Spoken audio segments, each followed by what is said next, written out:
mujeres tal igual que nosotros, pero que estaban, Señor, también dispuestos a morir por su evangelio y también a defender su evangelio. Gracias, Señor, le damos en el nombre de su Hijo amado Jesús. Amén, mis hermanos. Bueno, yo estuve pensando en realidad durante toda la tarde eh, cómo poder empezar o darle una introducción de por qué estamos viendo esto. Y yo creo que esta es para mí tal vez como la cúspide, si bien se recuerdan que en un momento cuando vimos la reforma protestante en octubre del mes pasado, del año pasado, dijimos que esta es como una estación, la reforma fue una estación que nos situamos y estuvimos hablando bastante respecto a la reforma protestante. Lo mismo va a suceder ahora. De hecho, este sería como la segunda estación, desde que estoy, obviamente, que el pastor me dejó a cargo de este estudio, como este sería para mí la segunda estación, donde nos sumergimos, hermanos, netamente al uno de tal vez de las áreas o estudios fascinantes que particularmente y personalmente me gustan mucho, que son efectivamente las confesiones de fe. ¿Por qué era tan importante revisar la guerra de los 30 años? Porque todo esto tiene que ver en este caso, va de la mano con el contexto histórico, con el contexto social que estaba ocurriendo en Europa, ocurriendo en el Sacro Imperio Romano Germánico, en el lado también franco, en Inglaterra, en Rusia, ¿cierto? Y vimos toda la composición y la configuración durante todos estos años del por qué ocurrieron las cosas. Eso fue lo que nos hemos visto desde ya, podría decir un año ya, creo que sí. Podríamos estar viendo este tema ya, o sea, con el pastor ya 2 años, pero conmigo ya tendríamos ya un año. Entonces, el día de hoy es un tema súper interesante.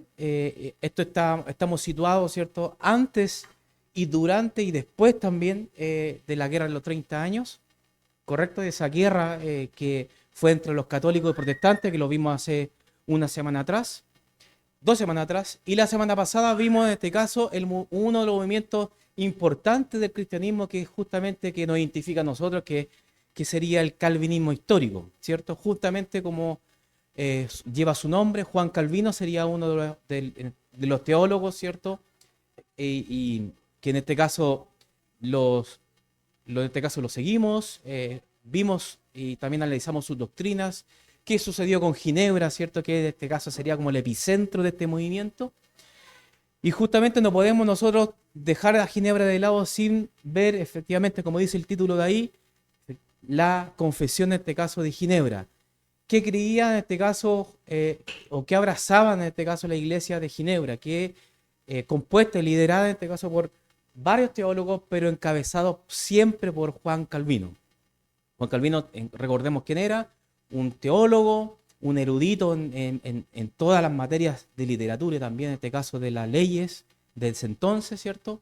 Pastor de Ginebra y la posición que tuvo como pastor también era prácticamente un gobernante dentro de Ginebra. Habían bastantes muy buenas prácticas que se hacían y también otras no, pero mayoritariamente eran muy buenos resultados sociales que tuvo en Ginebra. Y la Confesión de Ginebra, bueno, como dice ahí la presentación, esto fue en 1536 y se le atribuye en este caso a dos personajes, primeramente Juan Calvino y también a Teodoro de Beza, que en este caso él también fue partícipe de esto. Y fue el sucesor, en este caso, de toda la enseñanza, en este caso, de Juan Calvino, y se le da, en este caso, la atribución a estos dos personajes. Algunos académicos atribuyen a esta confesión a William Farel. También podríamos decir que está, en este caso, comprometido o inserto, ¿cierto? En cada una de estas páginas. Ha sido revisada también durante el tiempo. Han habido versiones, ¿cierto? Y es revisada constantemente a lo largo de este periodo. Pero siempre se le atribuye, en este caso, a Juan Calvino, en este caso, la autoría, ¿cierto? De esta confesión. ¿Por qué es importante para nosotros? Porque, hermanos, aquí vamos a ver, si bien las primeras tres que vamos a revisar confesiones son muy importantes, pero no eran muy completas. Habían aspectos que tal vez nosotros en nuestra confesión vamos a ver que sí la abordamos, pero para llegar a la confesión que tenemos hoy en día, se tuvieron que pasar por estas primero. ¿Se dan cuenta? Entonces, para el protestantismo, y perdonen por mi emoción, tal vez como histórica, no sé, con esta investigación, realmente es fascinante, porque en realidad vemos cómo los antiguos, los que nos precedieron, hicieron los primeros pasos. Hubieron desaciertos, ¿cierto? Hubieron también equivocaciones, somos seres humanos, pero al fin y al cabo llegamos finalmente a la cúspide de, en este caso, de las confesiones de fe, con las tres, después que vamos a ver más adelante, que componen en este caso, la Reforma en Inglaterra, que en este caso sería la confesión de fe de Westminster, la de Saboya, y finalmente la segunda versión, la de Londres, de 1689, y que es la que nosotros abrazamos completamente, ¿cierto? Bueno, los registros del Senado, ¿cierto?, en Ginebra indican que la confesión fue presentada tanto por Calvino y Farel. A los magistrados entonces se le atribuye esta autoría 100% a Juan Calvino. Muy importante, vamos a ver una reseña pequeña histórica, ¿cierto? No más de lo que sabemos de Ginebra, de que estaba haciendo una reforma ya a nivel social. Y se me ocurrió, ¿cierto? Sabemos que hay confesiones que tienen 20, 15, hasta 40 artículos, 40 puntos, que son importantes también de revisarlo. No vamos a revisar las que son más grandes por un tema de tiempo, porque tenemos 45 minutos y ya llevamos 10. Entonces no podemos nosotros sumergirnos, pero sí podemos ver algunos aspectos, ojalá que se pueda ver, que son, en este caso, los 21 artículos de la Confesión de Fe de Ginebra, ¿cierto? El CDG 1536. Primeramente habla de la palabra de Dios, es algo respecto a la doctrina de la sola escritura, habla de la importancia y la autoridad de la palabra del Señor, un solo Dios, ¿cierto? Hablando también de que en este caso existe un solo Dios y en este caso un solo camino, Jesucristo. La ley de Dios, que es igual para todos, habla un fragmento, en este caso, de la moralidad de cada hombre, ¿cierto? Tanto el hombre natural, ¿se dan cuenta que al final seguimos con el artículo 4? Artículo 5, el hombre está perdido en sí mismo, hablando de la depravación total, ¿se dan cuenta? Que en este tiempo se hablaba de la depravación, de la caída del hombre, ¿cierto? Pero más adelante viene otra confesión que habla de la depravación total, que eso no lo vamos a ver hoy día. El 6, la salvación por medio de Jesucristo, la justicia en Jesucristo, la regeneración en Jesucristo, la remisión de los pecados siempre es necesario para los creyentes. Habla en este caso de la imperfección humana post-conversión.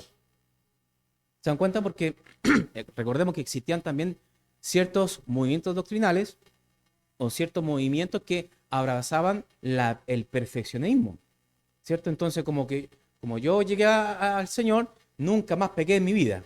Y eso no es correcto. Sabemos de que tenemos residuo de pecado por ser mortales, por ser hombres, ¿cierto? Mortales, ¿cierto? Tenemos carne y hueso y obviamente hay caída aún en nosotros, pero ya no gobierna el pecado en nosotros porque gobierna Cristo en nuestras vidas, ¿cierto? Para el creyente, siempre como hablaba el pastor el día, para el creyente. Todo nuestro bien procede de la gracia de Dios, un fragmento respecto al mismo título. La fe, lo que hemos conocido respecto a la fe, la invocación a Dios solamente y la intercesión de Cristo, ¿cierto? Sacando a un lado, esto es un ataque directo al catolicismo. Entendamos que esto es propiamente defensa del protestantismo versus el catolicismo romano, perverso, que estaba en este caso aún articulaba el gobierno en ciertos países, en gran parte de Europa. Bueno, la oración inteligible del ejercicio continuo de la fe, ¿cierto? De que una oración no al aire, una oración no desordenada, sino una oración en este caso en el razonamiento, en este caso en lo que Juan Calvino en medio de estas páginas él hablaba. Los sacramentos, ya hablamos, ¿cierto? Que eran solo 2, no 7, como el catolicismo romano lo aprueba. El bautismo, paido bautismo, es lo que abraza la Confesión de Ginebra de 1536. La Santa Cena, aquí tenemos una conexión tal vez más directa porque los reformados tienen en este caso la línea doctrinal zwingliana. Entonces la representación, recordemos que hablar de zwingliana, estamos hablando de Ulrico Zwinglio, ¿cierto? Que este suizo, de Ulrich, que en este caso fue como un segundo, por así decir, un segundo Martín Lutero, pero en su país, ¿correcto? Y él tuvieron un encuentro con Martín Lutero, pero hubo un desacuerdo, un choque, ¿se recuerdan? Justamente en este punto, la Cena del Señor. Entonces, él y Calvino, en este caso la confesión eh, de Ginebra, que habla de la representación de los elementos solo a creyentes y condena a Roma en estos artículos.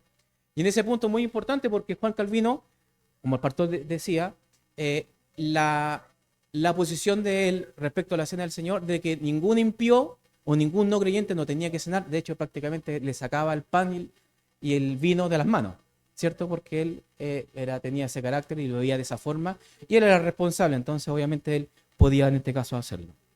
Las tradiciones humanas, esto es como una especie de apología a la libertad cristiana, en este caso mostrando las equivocaciones de las peregrinaciones y los monasterios, etcétera, todo lo que tiene que ver con Roma. La excomunión, ¿cierto? Esto tiene que ver con la sociedad y la amonestación que hacía Juan Calvino a través de la confesión, ¿cierto? Mostraba, y lo vimos la semana pasada, sobre las personas que eran inmoralmente, se portaban muy mal en Ginebra. No eran muy moralmente correctas, por ejemplo, los borrachos, la gente desordenada del mal vivir, ¿correcto? Eran amonestadas. No a nivel local de nuestra iglesia, sino que a nivel social, ¿se recuerdan? Porque prácticamente toda Ginebra se congregaba con Juan Calvino. Bueno, los ministros de la palabra, él hablaba en este caso, en esta parte del capítulo 20, sobre los pastores, que es la función del ministerio de la palabra, y también advertía en este caso los falsos maestros. Y el artículo 21, y esto es algo que tal vez que vamos a ver algo muy en común en estas confesiones de fe, habla sobre el magistrado. Y vamos a leerlo textualmente. Dice: sostenemos la supremacía y el dominio de los reyes y los príncipes, como también de otros magistrados y funcionarios, hacer una cosa santa y una buena ordenación por Dios. Y puesto que en el desempeño de sus oficios, ellos sirven a Dios y siguen una vocación cristiana, ya sea en la defensa de los afligidos e inocentes y en la corrección y la sanción de la maldad de los impíos, nosotros por parte nuestra también les debemos conceder el honor y la reverencia para rendir respeto y sumisión, para ejecutar sus órdenes, para soportar las cargas que se imponen a nosotros en la medida en que podamos ser capaces y sin ofender a Dios. Yo creo que esta confesión, esta parte, este artículo es tremendo, hermano. ¿Por qué? Porque le da entrega toda la potestad, ¿cierto? Como en este caso el libro de los Hechos, capítulo 15, habla respecto a las autoridades, sobre el respeto que tenemos que tener nosotros sobre las autoridades, pero siempre y cuando, abajo termina, sin ofender a Dios. Tremendo. Aquí no estamos hablando en este caso de una sublevación y tampoco una rebeldía, ¿correcto? Estamos hablando en este caso de que siempre y cuando vamos a tener esta obediencia, ¿cierto? Al Estado, siempre y cuando esté bajo los cánones de la palabra del Señor, ¿correcto? Y Ginebra está en todos los cánones, por nada, ¿correcto?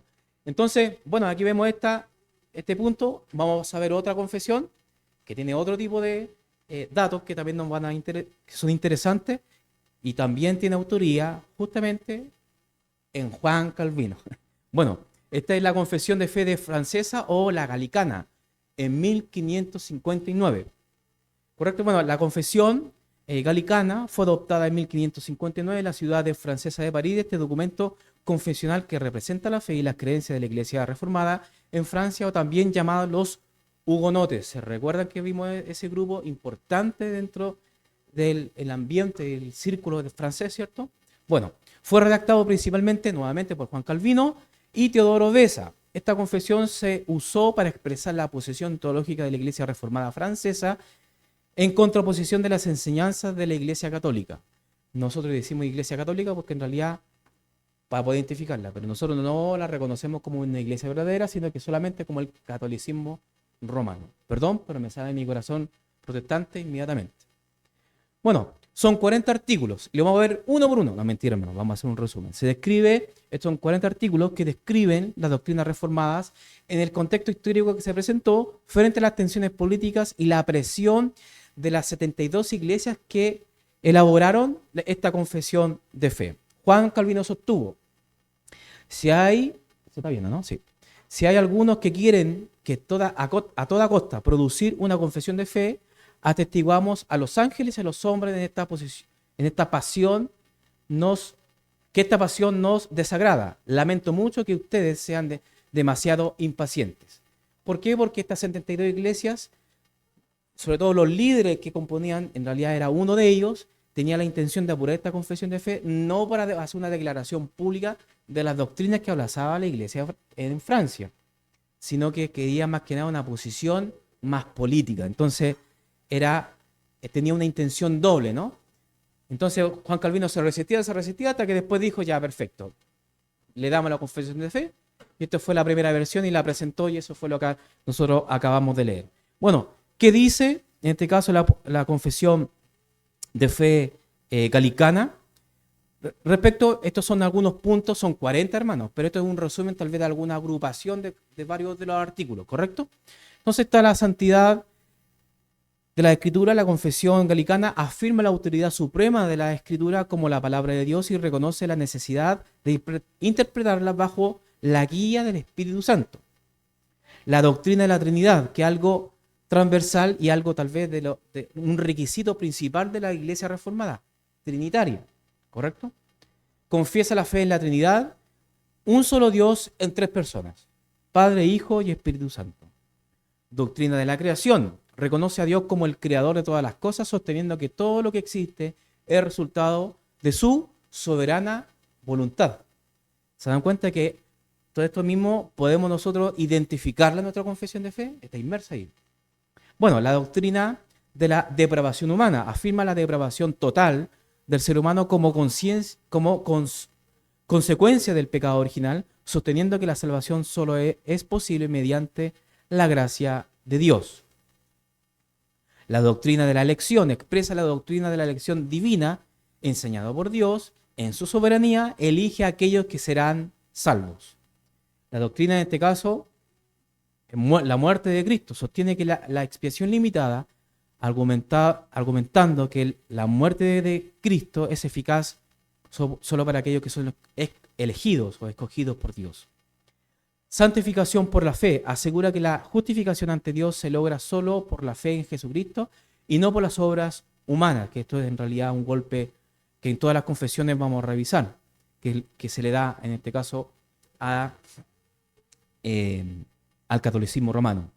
Iglesia y sacramentos. Reconoce la importancia de la iglesia visible y de los sacramentos, destacando la predicación de la palabra y la administración adecuada o apropiada también de los sacramentos como medios de gracia. Y eso también lo reconocemos nosotros. ¿Se dan cuenta?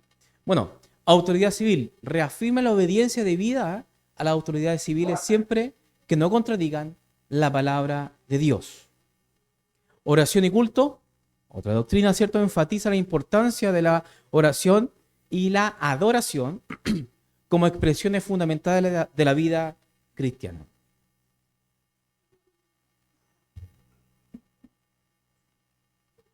Eso sería como un resumen de esta confesión de fe que también fue importante para la historia, en este caso de la iglesia reformada. Ya estamos hablando de la iglesia reformada, ¿correcto?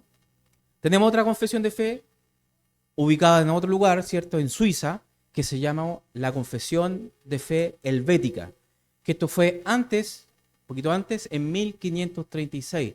También muy importante. La confesión de fe helvética es una confesión reformada, ¿cierto?, que surgió en Suiza durante la Reforma Protestante en el siglo XVI y que fue redactada por Heinrich Bullinger y otros reformadores suizos en el año 1536. La confesión de fe consta de 30 artículos que abordan diversos temas doctrinales y prácticas. Esta expresión es una expresión de las creencias reformadas en el contexto suizo y refleja la influencia de la teología de Juan Calvino, aunque también tiene algunas pequeñas diferencias. La confesión fue adoptada por varias iglesias reformadas en Suiza y otros lugares. Además, fue utilizada como una base para las confesiones en otras regiones de los países, ¿cierto? Contribuyendo así a la formulación y la consolidación de la teología reformada en el ámbito europeo. Es importante destacar que existen varias versiones, en este caso de la confesión de fe helvética, ya que fue revisada y ampliada en diferentes momentos y lugares. Aunque las versiones más conocidas son la primera helvética, 1536, la segunda helvética, 1566, la tercera helvética, 1675, y cada una de estas versiones refleja ciertas particularidades teológicas y contextuales, en este caso, de su tiempo.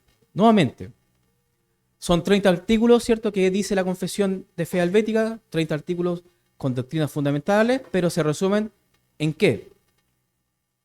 Dios afirma la existencia de un solo Dios trino, es decir, un Dios en tres personas, Padre, Hijo y Espíritu Santo. Las Sagradas Escrituras reconoce a la Biblia como la única fuente de autoridad en asuntos de fe y práctica. Doctrina de la salvación. Enseña la doctrina de la justificación por la fe, enfatizando la obra redentora de Cristo. Los sacramentos. Reconoce dos sacramentos, que es el bautismo y la cena del Señor, como signo y sello de la gracia divina. La Iglesia, el concepto de eclesiología, declara la importancia de la comunidad de creyentes y la necesidad de la disciplina eclesiástica. El ministerio oficio eclesiásticos establece la existencia de ministros y oficios de la Iglesia como pastores y diáconos. La autoridad civil reconoce la autoridad de gobierno y la necesidad de la obediencia a las leyes justas. Vida cristiana, ¿cierto? Exhorta una vida cristiana piadosa, incluyendo la oración, la adoración y la ética o comportamiento debidamente moral. Esa sería, en este caso, la confesión de fe helvética. Hay muchísimas cosas que podemos hablar de ella, pero en realidad es importante esto, reconocerla, que existen y que fueron las primeras que se escribieron. Tenemos una muy interesante y que nos llama mucho la atención, que justamente es esta, la confesión escocesa. Cuando hablamos en este caso de Escocia, tenemos que recordar muchas cosas respecto a Escocia.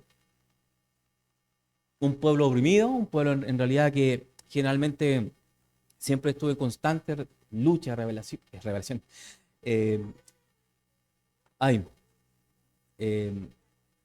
guerras internas, ¿cierto? Entonces tuvieron bastantes revoluciones, esa es la palabra que se me fue.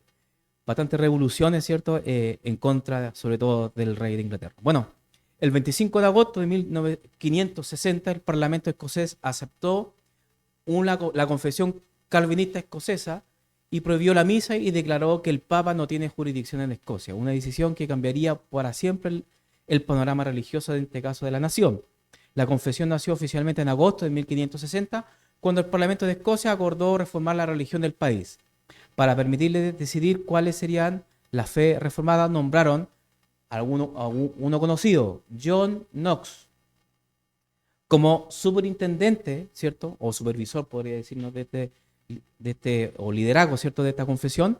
Él dirigiría un equipo conformado por John Wyram, John Spottiswoode y John Whitlock, John Douglas y John Rolfe, Six Joe, ¿cierto?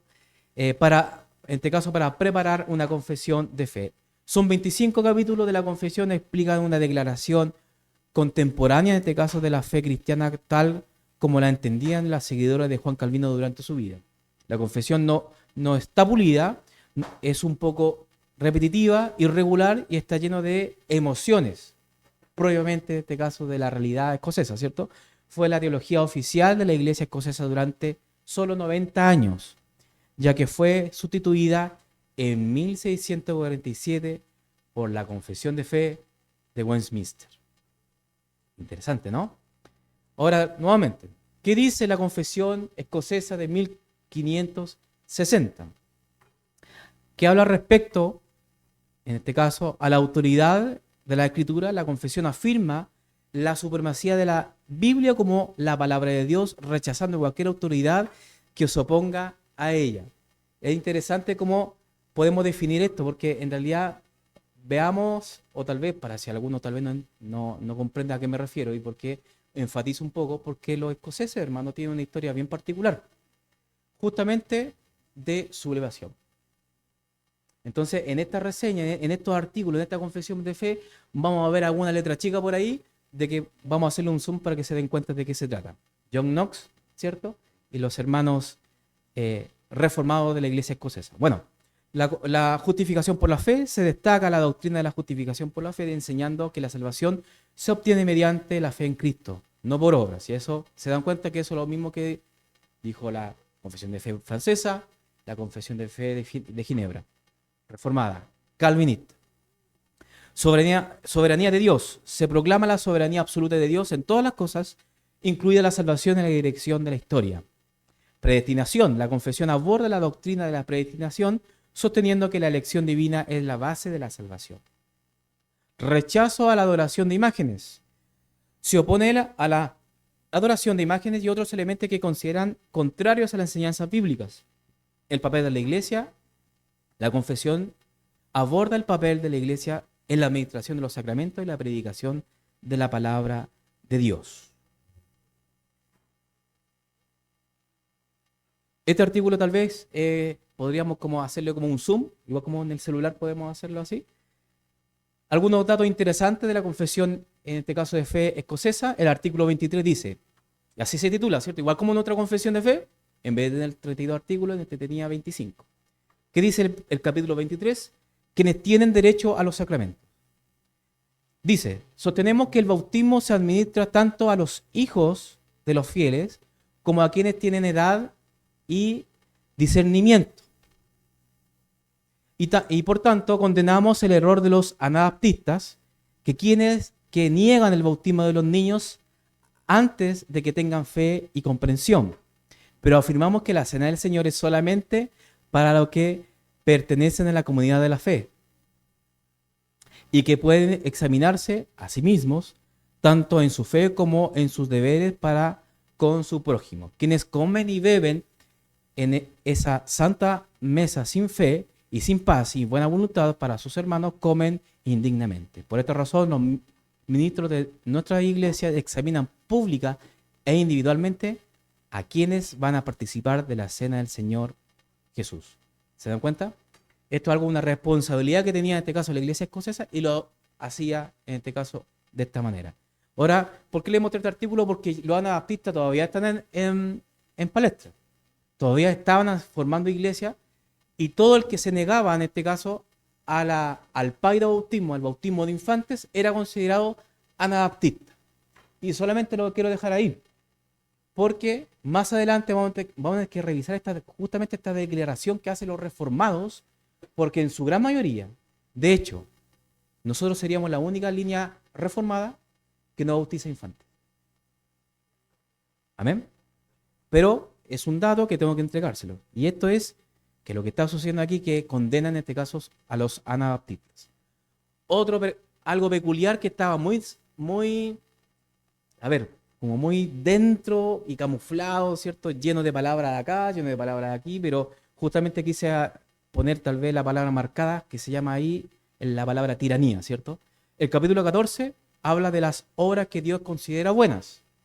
Y aquí está en este caso la suspicacia, el talento intelectual, tal vez de John Knox, ¿cierto? Digno discípulo en este caso Juan Calvino, dice, escuchen bien, nosotros tenemos una posición, antes de decirlo, tenemos una posición respecto a las autoridades del Estado. Nosotros no nos separamos como los anabaptistas. No tenemos un separatismo, no decimos de que aquí no, tenemos que tener hasta una comunidad nosotros aparte, compremos un terreno y vamos todos a vivir lejos de la jurisdicción del Estado. No, nosotros somos parte de este caso del Estado, somos parte en este caso del gobierno, ¿cierto? De turno, nos sujetamos a las autoridades, pero nosotros separamos como si fuese el Estado un vecino nuestro. El vecino no podemos tenernos todo en común, sino que tenemos que tener una muralla divisora de que este es mi lado y el suyo es este, ¿cierto? Una división sana, de sana convivencia, ¿correcto? Eso se llama colaboratismo, no un separatismo. Entonces, los anabaptistas hablan del separatismo, muy alejado de lo más posible del Estado. Aquí es todo lo contrario respecto a estas confesiones de fe, porque van este concepto muy distinto también tal vez a nosotros, también de la forma de gobierno, porque el Estado y la Iglesia van de la mano, porque estas confesiones de fe son para Escocia como si fuese la constitución del país. ¿Correcto? ¿Se entiende, no? Entonces, nosotros tenemos una constitución, ¿cierto? Nuestra constitución es de tinte liberal, laica, ¿cierto? Y de hecho la constitución, antiguamente, antes de la revolución, Antes de 1533 nuestra nación decía de que nuestra religión oficial era la católica. Antes de 1533. Hoy no, es libre, es laica, ¿cierto? Ya. Estas confesiones de fe estaban adjuntas en la confesión, en la constitución del país. Entonces la iglesia y el Estado eran uno solo. ¿Se dan cuenta? Entonces, distinto a la posición que tenemos nosotros. No somos anabaptistas, pero tampoco vemos el gobierno de esa manera. Ahora, ¿cómo lo veía John Knox? Muy distinto. Leamos esta suspicacia y le voy a explicar.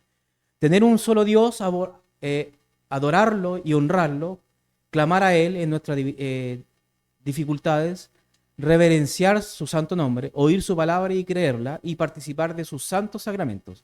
Pertenecen a la primera clase. John Knox, en este caso, categorizaba a las personas en la sociedad como primera clase, segunda clase y tercera clase. Así. Bueno, honrar al padre y a la madre, a los príncipes, gobernantes y poderes superiores, amarlos, apoyarlos, obedecer sus órdenes y estas no se oponen a los mandamientos de Dios, salvar la vida de los inocentes, sofocar la tiranía, mantener nuestros cuerpos limpios y puros, ahí como que dejó ahí un coma, sigamos hablando, mantener nuestros cuerpos limpios y puros y vivir sobriamente y ser temperantes, tratar con justicia de palabra y de hecho a todas las personas y finalmente reprimir a cualquier deseo de perjudicar a nuestro prójimo. Son las obras de la segunda categoría y estas son aceptables y agradables a Dios ya que son ordenadas por Él mismo. ¿Qué quiero decir con esto, hermanos? De que este muestra en realidad la idiosincrasia, el corazón escocés. ¿Por qué? Porque en realidad John Knox estaba diciendo de que amemos, ¿cierto?, a nuestros líderes, a nuestros padres, a nuestra madre, a nuestros gobernantes, a nuestros príncipes, amarlos, pero si son tiranos, no. ¿Se dan cuenta? Y decir tirano, más con otros artículos de la confesión de fe, de esta, se puede permitir la revolución. Pero eso es algo tal vez que podemos tener como un poco alejarnos, ¿cierto? O generar anticuerpos. Pero tenemos que entender algo. El contexto histórico o la vida, la historia de Escocia siempre ha sido así. ¿Cierto? Entonces, era un dato en realidad como técnico tal vez, suspicaz, pero que interesantísimo, sabiendo que efectivamente cada confesión era un país en su contexto y Escocia era otro contexto. ¿Cierto? Entonces, se podía revocar los poderes, en realidad. Y eso tenía respaldo de la iglesia. Bueno, vamos a hablar sobre este punto, hermano, y aquí vamos a ver, si bien las confesiones de fe que vimos recién ahora son importantísimas, son históricas, son importantes en este caso y las podemos reconocer como válidas, bíblicas, ¿cierto? Pero tal vez no la podemos reconocer completa, pero estas tres que están aquí, tenemos que decir que efectivamente son bíblicas, son completas y son totalmente necesarias. Y de hecho, todo esto viene y esto compone las futuras confesiones de fe del siglo, del siguiente siglo, que nosotros vamos después más adelante a revisarlo. Pero cuando hablamos en este caso de las tres formas de unidad de la iglesia reformadas, es que todas las iglesias reformadas reconocen en este caso que las confesiones de fe belga, la confesión de fe de Heidelberg y los cánones de Dort, ¿cierto? Usted me puede decir de parte de quién, ¿cierto? Pero estas confesiones de fe son importantísimas y componen y hacen un resumen completo, ¿cierto? Y muestran en este caso cuál es la doctrina de las iglesias calvinistas, las iglesias reformadas en Europa. No estamos hablando de aquí, y de hecho para que usted pueda posicionarse en la historia, aquí eran las iglesias reformadas.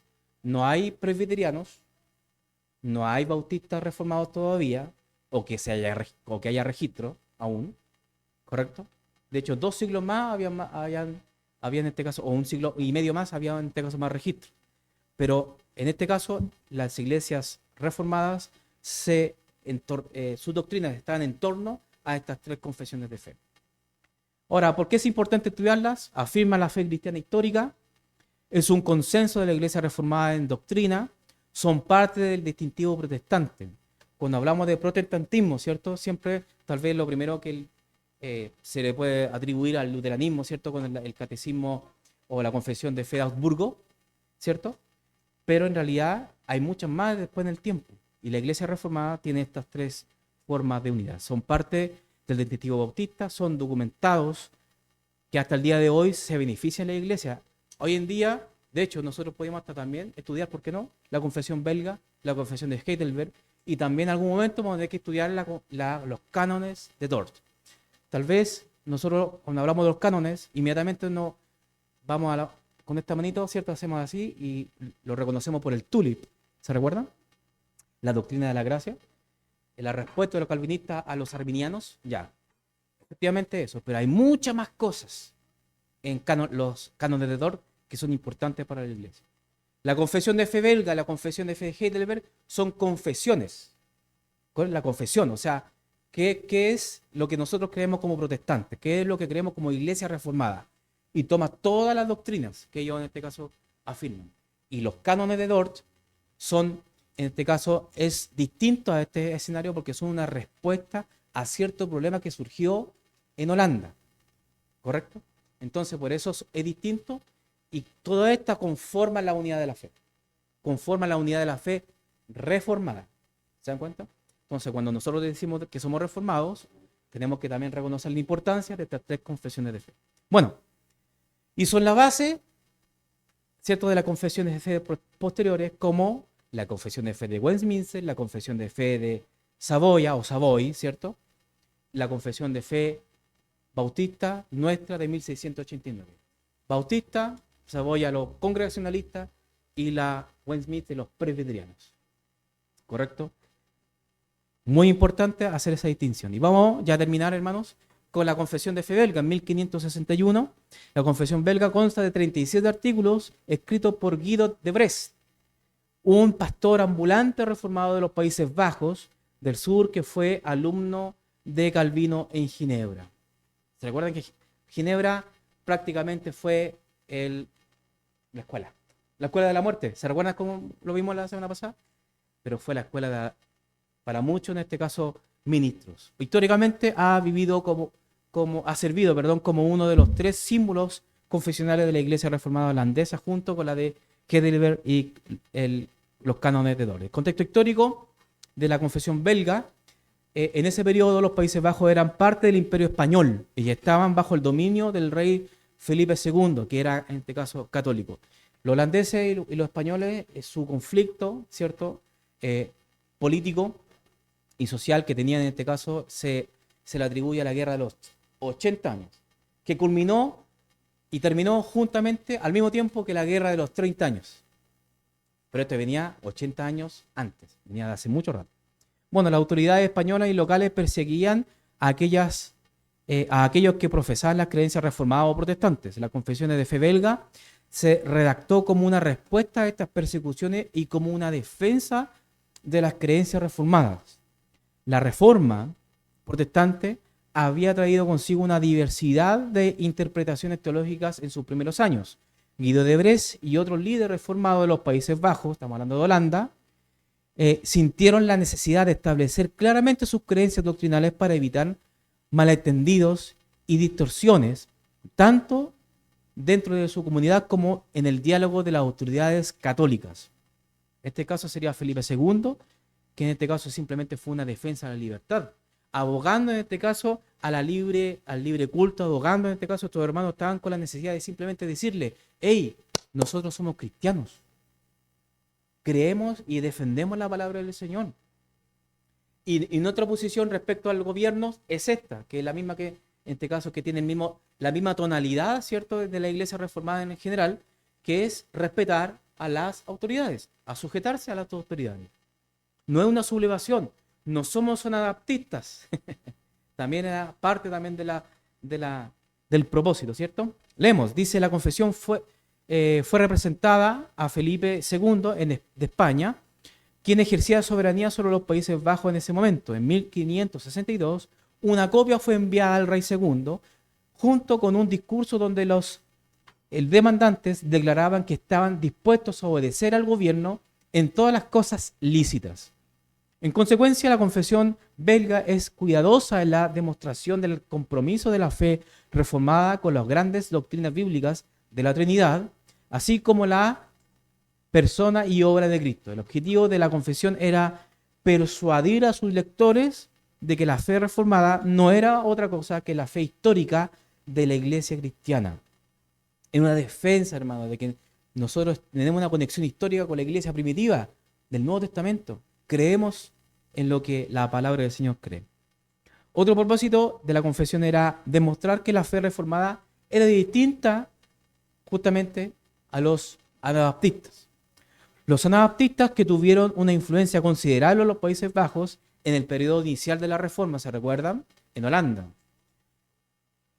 Hubo quienes no solo rechazaron la práctica del bautismo infantil, sino también la legitimidad del magistrado civil como siervo de Dios e instrumento para ejercer su gobierno. ¿Qué sucedió? Ahí, como el título dice, la persecución de la iglesia reformada en Holanda o holandesa. Ni la confesión ni la petición produjeron el fruto deseado por los protestantes en las autoridades españolas.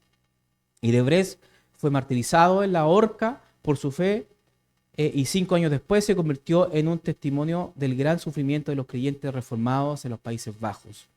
La confesión de fe belga es un símbolo de la lucha de los protestantes reformados por la tolerancia en Europa, especialmente en Holanda y Bélgica. Miles de creyentes reformados perdieron la vida durante la lucha por la reforma de la iglesia en estos territorios. Tremendo, ¿no? ¿Qué dice en este caso la confesión belga? Nuevamente un resumen, no vamos a ver todos los artículos por tema de tiempo y ya estamos casi ya quemándonos.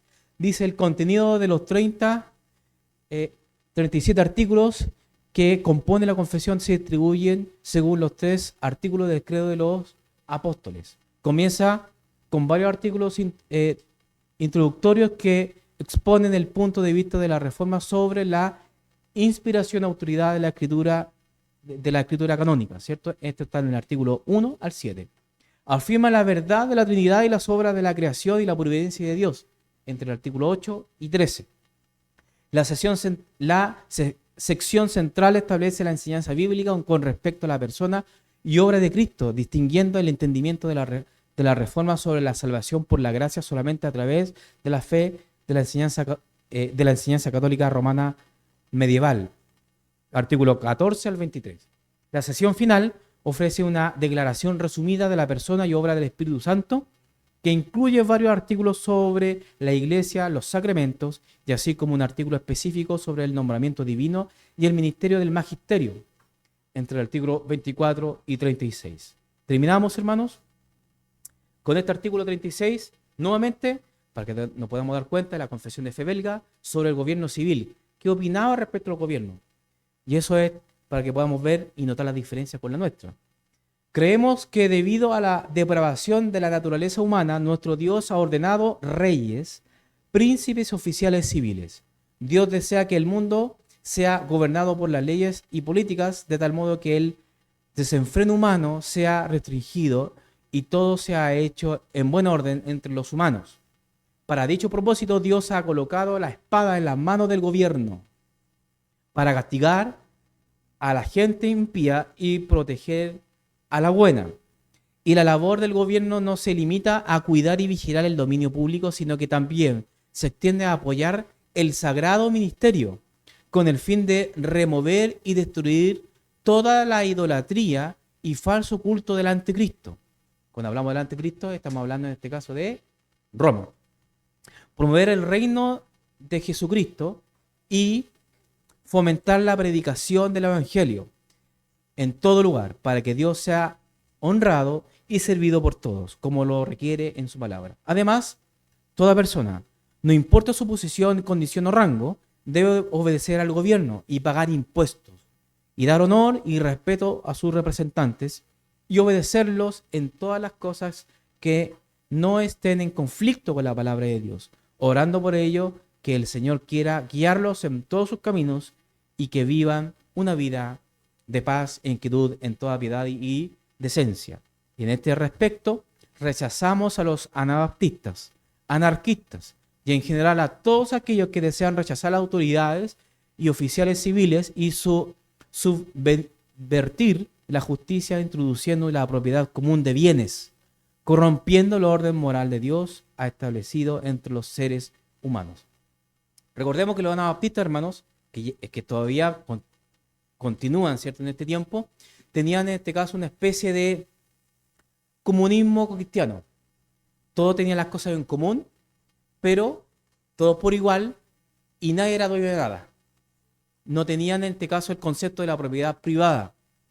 Entonces eso también la confesión aquí estaba diciendo de que no era correcto y de ellos no creían y no afirmaban esa doctrina. También vemos en estas páginas, en este artículo, hermanos, nuevamente que la iglesia, el Estado estaban de la mano. ¿Se dan cuenta? Y eso es algo tal vez que difiere con nuestra posición bautista. Porque nosotros como bautistas, reformados, ¿cierto?, vemos que el gobierno y la iglesia tienen que estar en el lugar que corresponde. El gobierno, si bien somos gobernados, en este caso, por ellos y nos sometemos a ellos, pero nosotros no lo vemos de esa manera, pero ellos nos imponen las doctrinas, ni qué versículo se predica aquí, ni qué sermón, cuál es el título del sermón, ni qué cuántas horas tenemos que estar acá. Eso lo ve la iglesia. ¿Se dan cuenta? Entonces es importante hacer estas distinciones. Estamos en una especie de balanza. Estamos como en el medio en esa parte. Los anabaptistas por aquí y la iglesia de Estado por acá. ¿Se dan cuenta? Pero de forma unánime, la iglesia reformada comprendía que el gobierno estaba de la mano con la iglesia y el Estado. Ahora, una pregunta, ¿qué conclusiones podemos sacar de lo que hemos revisado? Muchas formas. La importancia de las confesiones de fe. El contexto histórico que tal vez hemos visto a través en esta presentación. La persecución protestante, hermano. El interés de las iglesias reformadas, tanto holandesa, francesa, ¿cierto? En Europa en general, de defender el evangelio. Que a pesar de que la reforma protestante dio bastantes frutos, todavía se seguía luchando con el romanismo. ¿Se dan cuenta? Y el romanismo falta mucho más por seguir luchando según la historia. Entonces, por eso es muy importante que podamos revisar. De hecho, esa fotito ahí es de una iglesia reformada en Holanda. Muy linda la iglesia, ¿cierto? Pero, ¿son considerados hermanos? Según las confesiones de fe que dicen ustedes. ¿Sí o no? Sí, son hermanos. Son hermanos en la fe, porque podemos reconocer en sus confesiones de fe que todo lo que están diciendo es lo que también nosotros creemos. Diferimos en el gobierno, en el bautismo, en ciertas cosas también, en el pacto tal vez, que ellos también defienden, pero si sacamos tal vez eso, tenemos una unidad protestante y tenemos la misma fe en el Señor. Importante tal vez aclarar de que la semana que viene vamos a ver en este caso, si Dios lo permite, la confesión de fe de Heidelberg y los cánones, la subsiguiente posiblemente también los cánones de Dort. ¿Para qué, hermanos? Para terminar, cerrar el punto con las confesiones de fe, porque tenemos que seguir, no podemos quedarnos en la rama, ¿cierto? ¿Se recuerda el árbol de la reforma? No podemos quedarnos en una rama y cargar la rama, después vamos a romperla. Tenemos que seguir como las hormiguitas siguiendo el camino en esta rama y tenemos que llegar al puerto del anglicanismo, que es también muy importante, porque posteriormente hubieron bastantes hechos que conectan justamente con nosotros. Amén, mis hermanos. ¿Estamos listos? ¿Dudas, consultas, preguntas? Nos pasamos 5 minutos, pero era importante abordarlo de esta manera. ¿Estamos bien? ¿Algún aporte? ¿Dudas? ¿No? Amén, mis hermanos. Oramos al Señor, ¿les parece? Padre bueno, Padre santo, Señor, gracias.